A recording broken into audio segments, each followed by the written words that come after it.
Hello साथियों। स्वागत है आप सभी का आपके अपने परिवार एग्री मंत्रा में। मैं ऋषि शर्मा आ चुका हूं आप सभी के लिए एक बहुत ही इम्पोर्टेंट सेशन लेकर। तो जैसा कि अभी हमने प्रीवियस एक सेशन एफको एजीटी 2020 के वैकेंसी के रिगार्डिंग आपको बताई हुई थी कि जो नोटिस आ चुकी है, जो एफको में एग्रीकल्चर ग्रेजुएट ट्रेनिंग की वैकेंसी है, तो उसके रिगार्डिंग हमने एक सेशन आपको दिया था जिसमें हम लोगों ने वैकेंसी के रिगार्डिंग आपको सब चीज़ें बताई थी कि कैसे क्वालिफ़िकेशंस क्या क्या हैं, अप्लाई कैसे करना है, लास्ट डेट कौन सी है, और उसके साथ ही साथ कौन कौन से लोग एलिजिबल हैं उसके लिए, क्या क्या requirements, basic requirements, fundamental requirements होनी चाहिए, वो सब कुछ हमने डिस्कस किया था। उसके बाद काफ़ी सारे क्वेश्चंस आप लोगों के, क्वेरीज आप लोगों के अराइज हुए थे रिगार्डिंग वैकेंसी कि सर नंबर ऑफ़ पोस्ट कितनी है, माइनस मार्किंग है या नहीं है, प्री और मेंस का सिनेरियो क्या रहेगा, क्या क्या सिलेबस होगा, कैसे क्वेश्चंस बन सकते हैं। तो ये तमाम क्वेश्चंस जो थे मैंने वहाँ पे वन बाय वन करके कमेंट आपके रिप्लाई ना करके एक सेशन ही पूरा बनाने का सोचा, और मैंने सोचा कि जितने भी क्वेश्चंस और डाउट्स आपके मन में अभी हैं या फिर इसके रिगार्डिंग बन रहे हैं, उन सभी को एक उन सभी का आंसर एक यहाँ पे दिया जाए। तो जैसा कि प्रीवियस सेशन में हम लोगों ने डिस्कस किया था, इफ़को की यानी कि Indian farmers fertiliser cooperative limited की एक वैकेंसी आई हुई है एग्रीकल्चर ग्रेजुएट ट्रेनिंग की। तो यहाँ पे बीएससी एग्रीकल्चर की मिनिमम क्वालिफ़िकेशन मांगी गई थी, और ईच सेमेस्टर में बात हुआ था 60% ईच सेमेस्टर में आपके मार्क्स होने चाहिए, वही लोग एलिजिबल हैं। और ऐसे कैंडिडेट्स जो 2070 या उसके बाद के पास आउट हैं बीएससी के, वही लोग इस वैकेंसी के लिए अप्लाई कर सकते हैं, वही लोग इसके लिए एलिजिबल हैं। ठीक है। और बाकी के जो क्वेश्चंस थे, जैसे कि सर सिलेबस क्या है, तो सिलेबस के रिगार्डिंग आज हम बात करेंगे। उसके साथ ही साथ हम यहाँ पे जो एक मन में आपके बहुत ही शुरू से बना हुआ क्वेश्चन एक होगा कि सर स्ट्रैटेजी क्या रखी जाए एग्ज़ाम के लिए, क्या स्ट्रैटेजी होनी चाहिए। तो एग्री मंत्रा का बच्चा या एग्री मंत्रा का स्टूडेंट कैसे इफ़को एजीटी 2020 क्वालिफाई करेगा, आज हम उसी के बारे में पूरा डिस्कस करने वाले हैं। क्या सिनेरियो होना चाहिए, क्या क्या प्रोस्पेक्ट होने चाहिए, क्योंकि देखिए टाइम बहुत कम बचा हुआ है। आप यहाँ पे एग्ज़ाम के फॉर्म भर रहे हैं, और एग्ज़ाम फॉर्म भरने के कुछ दिन बाद आपके एग्ज़ाम के रिगार्डिंग आपको नोटिफिकेशंस आपके मेल पे आने मिलने शुरू हो जाएंगे। तो ऐसे में आपको अपने टाइम को यूटिलाइज सही ढंग से करना है, और इस टाइम में आपको क्या चीज़ें पढ़नी है, क्या चीज़ें नहीं पढ़नी है, क्या आपके लिए इंपॉर्टेंट हो सकता है एग्ज़ाम के, ये जानना बहुत ज़रूरी है यहाँ पे। ठीक है। तो सिलेबस क्या होना चाहिए डिटेल में, वो सब कुछ आज हम डिस्कस करने वाले हैं यहाँ पे। उसके बाद नंबर ऑफ़ वैकेंसी जो पूछी गई थी आप लोग के द्वारा, तो नंबर ऑफ़ वैकेंसी जो है एफ़को एजीटी वो कभी रिलीज़ नहीं करता। उसे जितने नंबर ऑफ़ कैंडिडेट्स चाहिए होते हैं वो खुद आफ्टर आपके पर्सनल इंटरव्यू वो खुद अपने वो कैंडिडेट सेलेक्ट कर लेता है या रख लेता है। ठीक है। तो नंबर ऑफ़ पोस्ट जो है वो आउट नहीं होती है। उसके साथ ही साथ जो पेपर का लैंग्वेज है वो आपको ध्यान रखना है कि पेपर का जो लैंग्वेज है वो सिर्फ इंग्लिश माध्यम में आएगा पेपर, ये आपको ध्यान रखना है। हिंदी भाषा में आपको वहाँ पे पेपर देखने को नहीं मिलेगा, चाहे प्री की बात कर लीजिए चाहे मेंस की बात कर लीजिए। ठीक है। उसके बाद जो क्वेश्चंस आपके अराइज हुए थे कि मेंस के एग्ज़ाम में और प्री के एग्ज़ाम में कितने क्वेश्चंस होते हैं, तो नंबर ऑफ़ क्वेश्चन डिस्कस किया था मैंने, और आपको बताया था कि टोटल आपको 150 क्वेश्चंस वहाँ पे डील करने हैं। इन 150 क्वेश्चंस में कितना पार्ट एग्रीकल्चर का होगा और कितना पार्ट नॉन एग्रीकल्चर पोर्शन होगा, वो हम सभी कुछ यहाँ पे डिस्कस करने वाले हैं। उसके साथ ही साथ सिलेबस और कट ऑफ भी जो बात होती है ना, वो सिर्फ एफ़ को अपने तक ही सीमित रखता है। एफ़ को किस बेसिस पे पेपर बना रहा है, एफ़ को किस बेसिस पे कट ऑफ निकालेगा, ये सारा कुछ जो है वो एफ़ को के सिवा और कोई नहीं जानता। उसके बावजूद जो ऐसे कैंडिडेट्स जो भी प्रीवियस ईयर के जिन्होंने पेपर दिए हुए हैं, यानी कि 2018 2019 की जो वैकेंसियाँ आई हुई थी, उन लोगों ने जो पेपर दिया हुआ है एफ़को एजीटी का, उसके बेसिस पे जो कट ऑफ बने हैं, मैं उसका डिस्कशन भी यहाँ पे लास्ट में आज करने वाला हूँ। ठीक है। उसके साथ ही साथ नेगेटिव मार्किंग की बात करें तो नेगेटिव मार्किंग जो 150 क्वेश्चन मैंने आपको बताया, चाहे प्री की बात कर लें चाहे मेंस की बात कर लें, तो नेगेटिव मार्किंग आपको कहीं देखने को नहीं मिलेगा। ठीक है। तो नेगेटिव मार्किंग भी आप अपने माइंड से निकाल दीजिए, कहीं देखने को मिलेगा। और आ जाते हैं अपने मेन पॉइंट, यानी इस एग्ज़ाम के स्ट्रैटेजी पे। ठीक है। तो एग्ज़ाम की स्ट्रैटेजी को लेकर बहुत सारे लोग परेशान होंगे कि कैसे एग्ज़ाम को क्वालिफाई किया जाए, क्या रणनीति अपनाई जाए, इतना कम टाइम बचा है, इतना टाइम कम टाइम में क्या पढ़ें क्या ना पढ़ें। तो सब कुछ आज हम डिस्कस करने वाले हैं। तो जैसा कि मैंने आपसे कहा कि जो एग्ज़ाम का पैटर्न है उसे 3 सेक्शंस में डिवाइड किया गया है। एक होता है आपका प्री एग्ज़ाम, दूसरा होगा आपका मेंस एग्ज़ाम, और तीसरा होगा आपका पर्सनल इंटरव्यू। जो प्री एग्जामिनेशन होगा वो होगा ओपन एनवायरनमेंट में। ओपन एनवायरनमेंट का मतलब कि आप अपने घर से, साइबर कैफ़े से, अपने फ़ोन से, लैपटॉप से, जिससे आपको ठीक लगे आप उससे दे सकते हैं। ठीक है। तो प्री के लिए आपको चिंता नहीं करना है। 1 घंटे का पेपर होना है, 1 घंटे का पेपर होगा, और जो पेपर का लैंग्वेज होगा वो कौन सा होगा, इंग्लिश होगा, ठीक है। तो ये चीज़ आपको ध्यान रखनी है। इसी तरह से मेंस का भी पैटर्न होगा। प्री और मेंस के पैटर्न दोनों सेम ही रहते हैं, बट प्री का पैटर्न तो फिर भी आउट होगा आप सभी के लिए। मेंस का पैटर्न सिर्फ उन्हीं को पता चल पाएगा जो लोग प्री क्वालिफाई कर जाएंगे। इस बात को आपको समझना पड़ेगा यहाँ पे कि क्योंकि मेंस का जो पैटर्न है वो एजीटी वो एफ को कभी आउट नहीं करता।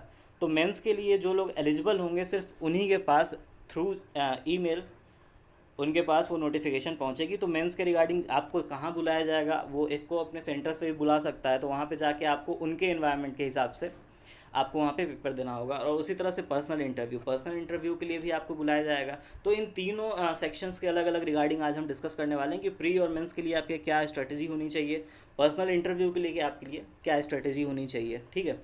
और तो प्री और मेंस की बात कर लें स्ट्रेटजी की। देखिए, टोटल नंबर ऑफ क्वेश्चन आपको 150 डील करना है। 150 क्वेश्चन डील करना है, वो भी कितने टाइम में, 1 घंटे में डील करना है। देखिए, टाइम के हिसाब से क्वेश्चंस थोड़े ज़्यादा हैं, कहने की चीज़ें हैं।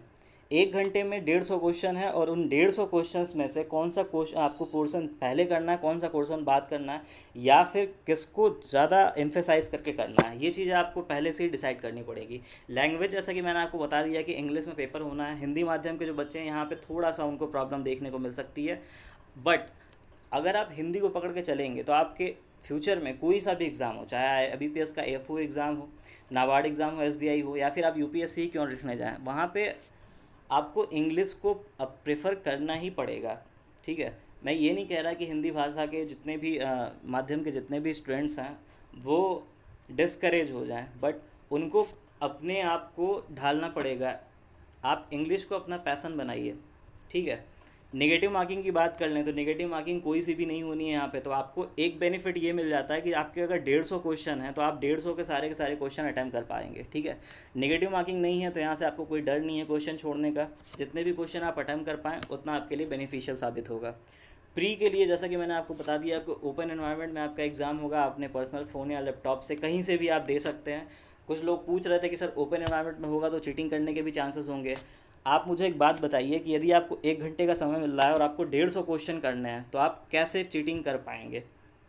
ये चीज़ यहाँ पे थोड़ी सी दिक्कत वाली है, क्योंकि टाइम बहुत कम है। 1 घंटे में ही आपको सारे क्वेश्चन अटैम्प्ट करना है, ठीक है। उसके बाद मेंस के लिए आपको एफ को अपने नोटिफिकेशन के थ्रू जो आपके मेल पर आएगा वहाँ से आपको पता चल जाएगा किस सेंटर पे आपको जाना है, और मेंस के लिए क्या क्या आपको वहाँ पे प्रोटोकॉल्स फॉलो करने पड़ेंगे। तो ये स्ट्रेटजीज हो गई, प्री और मेंस के लिए हो गई। सिलेबस की बात कर लेते हैं, बहुत इंपॉर्टेंट पॉइंट। सिलेबस को लेके क्या पढ़ना है क्या नहीं पढ़ना है, क्योंकि टाइम बहुत कम है और इसमें क्या क्या चीज़ें कवर करनी है, ये चीज़ आपको बहुत इंपॉर्टेंट ध्यान रखना है। जैसा कि मैंने आपको बताया कि टोटल नंबर ऑफ क्वेश्चन कितने होने हैं, 150 क्वेश्चन होने हैं, जिसमें जो 100 क्वेश्चन होगा वो होगा आपका टेक्निकल पोर्सन से, यानी कि एग्रीकल्चर सेक्टर से, ठीक है। एग्रीकल्चर साइंस के 100 क्वेश्चन आपको यहाँ पे मिलेंगे, और उसके साथ ही साथ 50 क्वेश्चंस जो होंगे वो जनरल एप्टीट्यूड के होंगे। तो 100 क्वेश्चन एग्रीकल्चर साइंस के और 50 क्वेश्चन जनरल एप्टीट्यूड के, टोटल नंबर ऑफ क्वेश्चन 150, ठीक है। ये चीज़ आपको ध्यान रखनी है। 50 क्वेश्चन जो जनरल एप्टीट्यूड के बन रहे हैं, इससे कैसे आपको डील करना है। इसमें जो 10 क्वेश्चन होंगे वो होंगे एनालिटिक एबिलिटी के, ठीक है। और रीजनिंग के 10 क्वेश्चन आपको यहाँ मिलेंगे।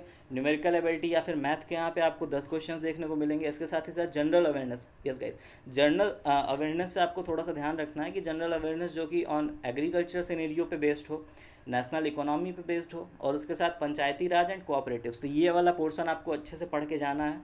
तो ये जनरल अवेयरनेस यहाँ पे आपको 10 क्वेश्चन देखने को मिल जाएंगे। उसके साथ ही साथ कम्युनिकेशन स्किल्स के 10 क्वेश्चन, यानी कि कुल मिला जुला के बेसिक सा देखा जाए तो जितना पैटर्न आप IBPS AFO एग्ज़ाम के लिए तैयार करते हैं, प्रिपेयर करते हैं, उतना ही पूरा डिट्टो आपको IFCO AGT के लिए भी प्रिपेयर करना है। तो कुछ भी इसमें नयापन नहीं है, सारा का सारा पैटर्न जो है वो IBPS AFO से आप कंपेयर करके देख सकते हैं, ठीक है। तो 10-10 क्वेश्चन ये 5 सेक्शंस के अलग अलग हो गए। अब इसमें जो न्यूमेरिकल एबिलिटी है, न्यूमेरिकल एबिलिटी में आपको कौन कौन से टॉपिक्स को ध्यान रखना है, जैसे डाटा इंटरप्रिटेशन हो गया, ठीक है, एज प्रॉब्लम से बेस्ड जितने भी क्वेश्चन होते हैं, नंबर सिस्टम के क्वेश्चन हो गए, टाइम एंड डिस्टेंस के क्वेश्चन हो गए, एवरेज के हो गए, टाइम एंड वर्क के हो गए, उसके साथ ही साथ सिंपल एंड कंपाउंड इंटरेस्ट के क्वेश्चन, प्रॉफिट एंड लॉस के क्वेश्चन। तो ये सारे जो टॉपिक हैं ये आपको अच्छे से कवर करने हैं। रीजनिंग में आपको कोडिंग, डिकोडिंग, अल्फ़ाबेट सीरीज़ आपको ध्यान रखना है, मिरर इमेजेस के जो क्वेश्चन बनते हैं उस पर आपको ध्यान रखना है, ठीक है। क्लॉक्स एंड कैलेंडर्स के जो टॉपिक्स हैं उनसे जो क्वेश्चन बनते हैं वहाँ से आपको अपनी अच्छी पकड़ बनानी पड़ेगी।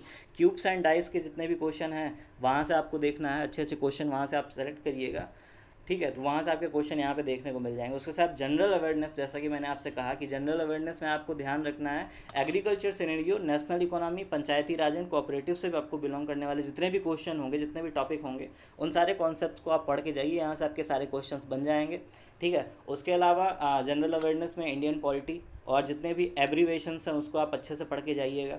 इंडियन इकोनॉमी ये भी आप थोड़ा सा देख लीजिएगा, और साथ ही साथ इंडियन कॉन्स्टिट्यूशंस।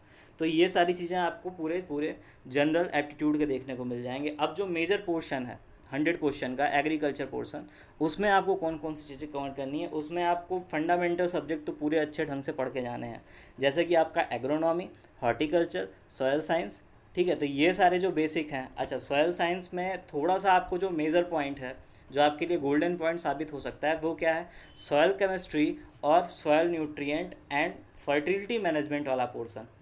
वो इसलिए क्योंकि आप हमेशा माइंड में रखिएगा कि आप इफ़को के लिए जा रहे हैं, ठीक है। तो इफ़को जो क्वेश्चन बनाता है वो specially soil chemistry and soil fertility management, तो इस पे बेस्ड आपके जो कितने भी क्वेश्चंस होंगे उससे आप अच्छे से आपको पढ़ने की ज़रूरत है। उसके अलावा डेयरी के question, dairy and animal husbandry के क्वेश्चन आपको अच्छे से पढ़ के जाने हैं। उसके साथ ही साथ plant pathology and entomology, of course यहाँ से आपके क्वेश्चन 2-3 आपको आराम से देखने को मिल जाएंगे, चाहे इंटमो के हों चाहे पैथो के हों। तो ये आपको अच्छे से क्लियर करके जाना है। उसी के साथ ही साथ फॉरेस्ट्री का कुछ पार्ट जो एग्रो फॉरेस्ट्री से रिलेट करता है उसे आपको अच्छे से पढ़ के जाना है। तो ये जितने भी मेजर सब्जेक्ट हैं एग्रीकल्चरल साइंस के, यहाँ से आपको जो 100 क्वेश्चन बनते हैं यहाँ के, इसको आपको एम्फेसाइज यहाँ से आप कर पाएंगे आसानी से, ठीक है। उसके साथ ही साथ एक पॉइंट जो और मैं आपको यहाँ पे गोल्डन पॉइंट बताना चाहता हूँ वो ये है, आप एक चीज़ का ध्यान रखिएगा कि चूँकि आपको घंटा सिर्फ 1 आवर का टाइम मिला हुआ है, 1 आवर के टाइम में अगर आप मेरा जो मानना है, अगर आप एग्रीकल्चर पोर्शन पर ज़्यादा ध्यान अपना रखेंगे, क्योंकि 60 मिनट्स आपको मिलेंगे और 60 मिनट्स में आपको 100 क्वेश्चन एग्रीकल्चर के करने हैं और 50 क्वेश्चन आपको जनरल एप्टीट्यूड के भी करने हैं। तो आप चूँकि पोर्शन जो है वो एग्रीकल्चर का ज़्यादा है, तो आपको एम्फेसाइज आपको ज़्यादा टाइम किस पे देना चाहिए, आपको एग्रीकल्चर साइंस पे ज़्यादा टाइम देना चाहिए। रिजल्ट जो है वो आपका भले से जनरल एप्टीट्यूड से बनेगा। तो दोनों पोर्शन को कवर करना है, ठीक है। यहाँ पे एक चीज़ और आपको ध्यान रखनी है कि कौन सा क्वेश्चन आपको करना है और कौन सा क्वेश्चन आपको नहीं करना है, ये पॉइंट आपको हमेशा ध्यान में रखना है, ठीक है। पेपर को आप एक बार देख लीजिए, पेपर को एक बार देखने के बाद आपको जो पहली बार में आपको समझ में आ जाता है, जो आप कर ले जाते हैं 1 लाइनर क्वेश्चन, आप उन्हें फटाक से कर ले जाइए। दूसरी बार में जब आप बैठेंगे तो आप टेक्निकल क्वेश्चंस को देखेंगे जो लगाने वाले होंगे, जिनमें थोड़ा सा टाइम कंज्यूमिंग होंगे, उसको आप देखिएगा, ठीक है। इन सारी चीज़ों का आप यहाँ पे ध्यान रखिएगा। उसके साथ ही साथ एक चीज़ और आपको यहाँ बताता चलूँ मैं, सिलेबस के रिगार्डिंग इतनी बातें हो गई, और एक आपके मन में जो बहुत दिनों से क्वेश्चन बना होगा कि सर इतना कम टाइम है, इस कम टाइम में इतनी सारी बुक्स हैं, कौन सी बुक्स बेटर होंगी, कौन सी बुक बेस्ट होंगी इस इफ़को के एजीटी वैकेंसी के लिए।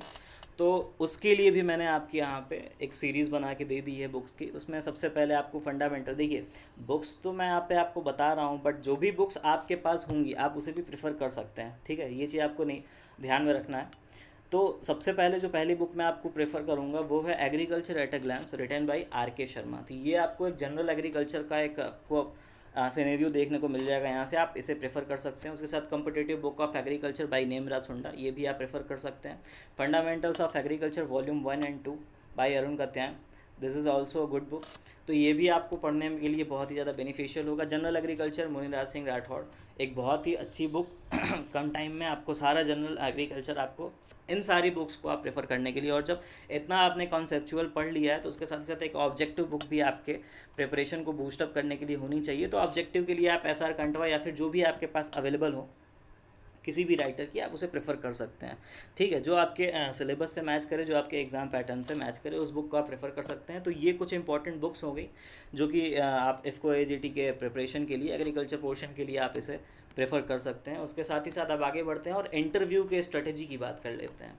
देखिए इंटरव्यू के स्ट्रेटजी के लिए भी हम फिर से एक नया सेशन लेकर आएंगे, उसमें पूरा डिटेल्ड वे में एनालिसिस करेंगे इंटरव्यू के के लिए क्या स्ट्रेटजी होनी चाहिए, ठीक है, कैसे डील करना है। क्योंकि जो टाइम जो मिलेगा इंटरव्यू के लिए वो मोस्टली आपको 5 to 20 मिनट्स का टाइम मिलेगा, जितने भी इंटरव्यू आपके होंगे टाइम पीरियड उसमें।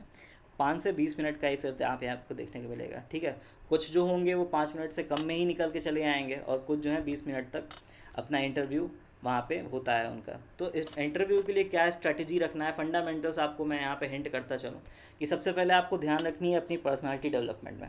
आप किस प्रकार से क्वेश्चंस को डील कर पा रहे हैं, क्या आपका आंसर आ रहा है, क्या प्रोस्पेक्ट रहता है आपके आंसर का, वो आपके पर्सनालिटी बड़ा इफेक्ट डालता है। तो आपको अपनी पर्सनालिटी पे खास करके ध्यान रखना है। दूसरी जो बहुत इंपॉर्टेंट चीज़ है वो है कम्युनिकेशन स्किल्स। कम्युनिकेशन स्किल्स आप बहुत ही ज़्यादा इन्फ्लुएंस करता है इंटरव्यूअर को। तो यहाँ पे आपको अपने आप पर काम करने की ज़रूरत है कि आप अपनी कम्युनिकेशन स्किल्स को बहुत अच्छे से इम्प्रूव करिए। और उसके बाद जो तीसरी इंपॉर्टेंट पॉइंट आती है वो आती है आपका अपना टेक्निकल नॉलेज। तो आपको सब्जेक्ट का ज्ञान कितना है, सब्जेक्ट की नॉलेज कितनी है, टॉपिक की नॉलेज कितनी है, फिर देखा जाता है। बट उसके पहले दो चीज़ें होती हैं, first one is personality development and second one is communication skills. ठीक है, तो ये सारी स्ट्रेटजी जो बेसिक रिक्वायरमेंट होती हैं किसी इंटरव्यू के लिए, वो ये 3 फैक्टर्स होती हैं। ठीक है, तो ये एक इंटरव्यू के लिए स्ट्रेटजी हो गई। उसके बाद एग्री मंत्रा परिवार की तरफ से एक बहुत बड़ी अनाउंसमेंट की मैं घोषणा करने जा रहा हूँ कि जितने भी हमारे बच्चे इफ़को एजीटी की प्रिपरेशन के लिए लगे हुए हैं 2020 के लिए, उनके लिए बहुत ही जल्द हमारे पूरे परिवार एग्री मंत्रा की तरफ से free all India mock test series की एक शुरुआत की जाएगी, जो कि स्पेशली किसके लिए टारगेटेड होगी, इफ़को एजीटी के लिए। तो ये आपको इसके रिगार्डिंग जितने भी नोटिफिकेशंस होंगे वो आपको हमारे टेलीग्राम चैनल और जितने भी हमारे सोशल मीडिया प्लेटफॉर्म हैं वहाँ पे आपको देखने को मिल जाएंगे। ठीक है, स्पेशली आप जितने भी टेलीग्राम चैनल से जितने लोग नहीं जुड़े हैं वो फटाफट से जुड़ जाएं। वहाँ पे आपको काफ़ी सारे इंपॉर्टेंट चीज़ें, एग्रीकल्चर करंट अफेयर्स और एग्रीकल्चर के जितने कॉम्पिटिटिव एग्ज़ाम से रिलेटेड एग्ज़ाम मटेरियल होते हैं वो सभी अवेलेबल वहाँ पे होते रहते हैं। उसके साथ ही साथ इंपॉर्टेंट वीडियोस की लिंक भी आपको वहाँ पे मिलती रहेंगी। और एक जो इम्पॉर्टेंट चीज़ और है आप सभी के लिए वो ये है कि डेली टॉपिक वाइज जो क्विज़ हो रहे हैं हमारे सेकेंड वाले ग्रुप यानी एग्री मंत्रा क्वेश्चन बैंक वाले टेलीग्राम पे, वहाँ पे आप डेली टॉपिक वाइज क्विजेस को भी अटेंड कर सकते हैं। वो एक नेशनल लेवल की एक रैंकिंग की वहाँ पे क्विजेस डेली की डेली हैपन होती हैं। ठीक है, दिन में 2 बार, एक की टाइमिंग है 12 बजे और शाम को फिर 8 बजे। तो ये दोनों टाइमिंग पे आप आके अपना ऑल इंडिया टेस्ट सीरीज़ वहाँ पे दे सकते हैं, जो कि फ्री ऑफ कास्ट है। जो all India mock test series होगी एग्री मंत्रा के द्वारा इफ़को एजीटी के लिए, वो भी पूरी की पूरी फ्री ऑफ कास्ट है। इसकी डेट बहुत जल्द अनाउंस होने वाली है। डेट की जो अनाउंसमेंट होगी वो होगी हमारे सोशल मीडिया प्लेटफॉर्म पे। तो फटाफट से आप सभी लोग जुड़ जाइए। ठीक है, और जितने लोग अभी तक जुड़ चुके हैं या फिर ये सेशन देख रहे हैं वो अपने सभी साथियों के साथ, सभी जितने भी उनके साथी हैं, दोस्त हैं, सभी तक ये वीडियो फैला दिए ताकि सबके पास तक ये बेनिफिशियल वीडियो हमारा जो है वो पहुंच सके। और मेरा दावा है कि इफ़को एजीटी 2020 के लिए आपको कोई सा भी पैसा कहीं इन्वेस्ट करने की कोई ज़रूरत नहीं है। ठीक है, आप सिर्फ एग्री मंत्रा के साथ बने रहिए। पूरे मेहनत और पूरे जोश उत्साह के साथ पूरे एग्री मंत्रा की टीम आपके लिए लगी रहेगी। ठीक है, कितने भी क्वेश्चंस आपके बन रहे हैं, जो भी डाउट्स होंगे, डाउट सेशन को हम अलग से रखेंगे। उसके साथ ही साथ बहुत जल्द हम इफ़को एजीटी की free all India mock test series जो होने जा रही है ये भी आपकी ऑल इंडिया रैंक की होगी। तो आप अपनी जो प्रिपरेशन है उसके लेवल को आप देखिएगा। ठीक है, तो ये सारी चीज़ें हो गई। और जो सबसे बड़ी बात मैंने आपसे फिर से कही कि अब एग्री मंत्रा जो है आपके लिए लगी हुई है। मैं हर सेशन में यही कहता हूँ आपसे कि एग्री मंत्रा का हर एक कदम जो है वो आपके सफलता की ओर रहता है, आपके लिए डेडिकेट होता है, स्टूडेंट्स के लिए होता है। ठीक है, तो हम लोग को कुछ बेनिफिशियल हो या ना हो, मार्केट में और भी बहुत से लोग हैं उनके साथ ही साथ आप देख भी पा रहे होंगे कि जो हमारी चीज़ें होती हैं, फैकल्टी, हमारी पूरी कोशिश रहती है कि हमारी तरफ से बेस्ट ऑफ बेस्ट थिंग जाएँ आप सभी के लिए। ठीक है, कहीं से भी कोई कमियां ना रह जाएं। अगर कोई प्रॉब्लम आती है तो फिर से हम उसे अपने आप में इम्प्रूवमेंट करते हैं, फिर अच्छे ढंग से उसे लाने की कोशिश करते हैं ताकि फ्यूचर में कभी वो फिर से गलती रिपीट ना हो और हमारे स्टूडेंट्स तक जितने भी लोग जुड़े हुए हैं, जहाँ तक भी ये सेशन जा रहा है हमारा, उन सभी को कुछ अच्छी जानकारी मिल सके। तो इसी क्रम में और दूसरी चीज़, अब एग्री मंत्रा कितना आपके लिए खरा उतरता है, आपके रिक्वायरमेंट्स पे कितनी आपकी नीड्स को पूरा कर पा रहा है, अब इसका जो निर्णय लेना है, डिसीज़न लेना है, वो गाइज आप ही लोग को लेना है। ठीक है, आप लोग को लेना है। इसीलिए मैं आपसे लाइक करने के लिए भी नहीं कहूँगा कभी भी, हाँ बस शेयर और सब्सक्राइब करने के लिए इसलिए कहना पड़ रहा है क्योंकि जितने भी लोग हैं जहाँ तक नोटिफिकेशंस नहीं पहुँच पा रही हैं यूट्यूब के थ्रू या फिर किसी सोशल मीडिया के थ्रू, आप उन तक जो भी ये सेशन है हमारा इंपॉर्टेंट उसे शेयर करिए। और जितने भी लोग नए जुड़े हैं आज हमारे चैनल एग्री मंत्रा से, वो चैनल को सब्सक्राइब करके जाइए क्योंकि आपकी फ्यूचर जो है वो यहीं से स्टार्ट होगी। और आपका फ्यूचर जो ब्राइट होगा उसमें अगर हमारा थोड़ा सा भी योगदान हो जा रहा है तो वो हमारे लिए बहुत ज़्यादा महत्व रखता है। ठीक है, हमारी मेहनत कहीं ना कहीं सफल होती है ऐसा हमें लगता है। और आपके वैल्यूएबल कमेंट्स हमें मोटिवेट करते हैं। तो अगर आपको पसंद आएगा तो लाइक करना। आप तो लाइक करने के लिए मैं वैसे भी नहीं बोलने वाला। हाँ, कोई क्वेश्चन बनता है तो आप ऑफकोर्स कमेंट सेक्शन में जाइए, वहाँ पे अपने क्वेश्चन अराइज करिए। और एजीटी के रिगार्डिंग अभी जितने भी नोटिफिकेशंस आपके फर्दर होंगे हम उस पर सेशन लाते रहेंगे। और आपकी जो भी रिक्वायरमेंट्स होगी आप कमेंट सेक्शन में जाके बताइए। बने रहिए एग्री मंत्रा के साथ। जय हिंद, जय भारत। मिलते हैं अगले सेशन में। Thank you.